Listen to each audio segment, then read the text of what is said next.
Thanks very much, Ceann Comhairle. Minister, you told us proudly when you launched your budget that you were concentrating your available resources on tax reductions for low and middle income families by reducing the marginal rate for people earning less than €70,000 per year. And presumably from this we can deduce that you believe that somebody just shy of €70,000 a year is a middle income earner. Now, while I don't believe that that is an excessive amount of money, I think we have to be very, very clear that the amount of people in this society earning above that amount is a tiny amount of people. In fact, only 3.3% of households in this country have a single PAYE earner with an income of $75,000 or more, and only 6.6% of dual income families have an income of €75,000 or more. And in fact, the scandal that we really should be talking about is the fact that 60% of all of those people who pay tax in Ireland have an income of less than €35,000 a year. So someone earning €70,000 a year in that context is far from being in the middle. And in actual fact, by labelling them so, it's yet another attempt to dress up and hide the fact that this government and budget, like all of your other ones, is a Robin Hood in reverse budget. It's a budget that takes and benefits those high earners more than it does those in the middle and those low-income people. The points have been well articulated. The USC cuts that are being brought in this bill will give the top 20% of households, on average, nearly twice the benefit to their disposable incomes as that given to those who are actually in the middle. And I suppose it's probably not surprising, given that the Taoiseach told us at one stage that he believed the minimum wage was €35,000 a year, which obviously it is nowhere near. So what you've done in this budget is not only reduce the tax burden of those at the tops of society, and let's face it, it wasn't very burdensome on them in the first place, but you've failed to target the massive sources of that wealth which could be harnessed to deliver vital public services and a transformation of living standards in this country. Not a single extra measure to tackle those at the tops of society. And we have that against the backdrop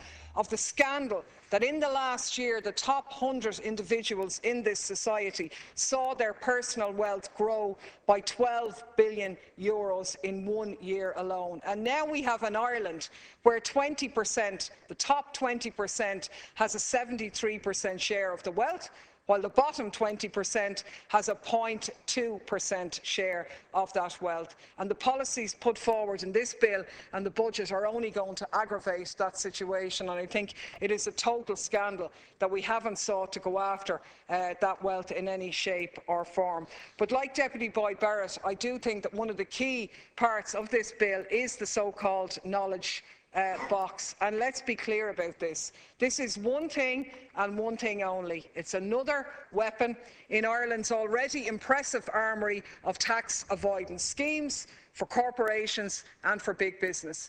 We have activities that can be loosely defined as research and development, qualifying to be taxed at only 6.25%, a minuscule amount. But when you consider programmes like David McWilliams' programme on wealth in Ireland, where he revealed studies in that of the American Bureau of Statistics, that for a lot of the multinationals operating here, they earn $970,000 profit per employee in Ireland, but only pay $25,000 in tax, meaning a 4% effective tax rate on that wealth anyway. And obviously IBEC have welcomed it, and you yourself have said that this knowledge box is a significant enhancement to our corporation tax regime, showing Ireland's ability to retain our core strengths while keeping a keen competitive edge in attracting and retaining quality jobs and investment in this country. That just simply isn't the case.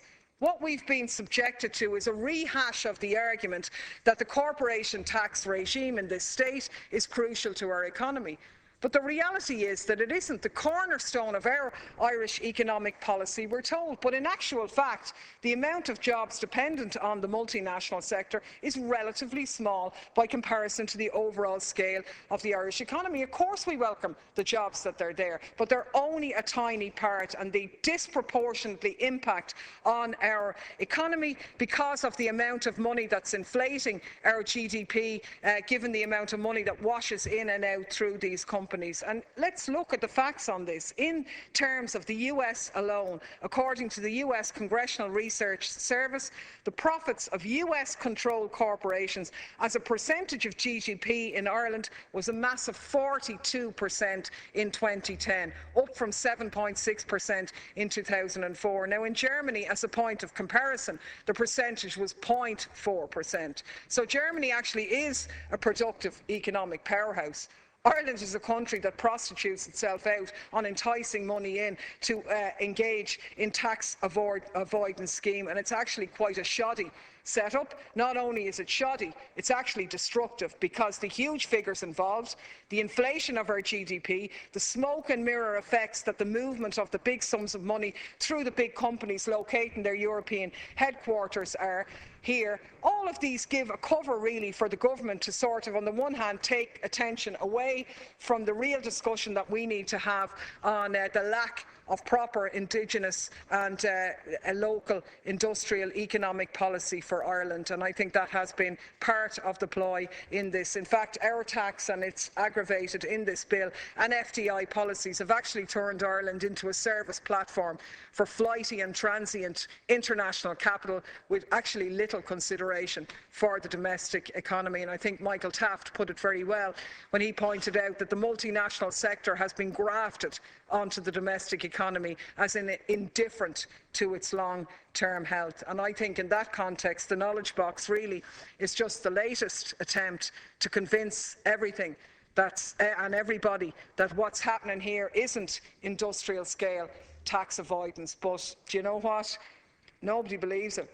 Ireland is a tax haven, and everybody knows it. From the US Congressional Research Service to the UN Special Rapporteur on Extreme Poverty and Human Rights, to Jim Stewart, the Associate Professor of Finance in TCD, where he says this is complex, and multinationals love complexity because it allows them to develop tax avoidance strategy. The last thing they want is simplicity. The New York Times has described the knowledge box as something akin to an onshore alternative to the double Irish that this government's and this year's budget was supposed to be doing away with. So this is actually a sham, what we have here. And the cornerstone of your economic policy is not productive capacity, investment and job creation. It's actually tax avoidance, but it's pretty shameful, really, when you think about it. And while the country-to-country reporting measures included in the bill, we could probably give them a guarded welcome, we should know that you only brought them in under duress, really, and under extreme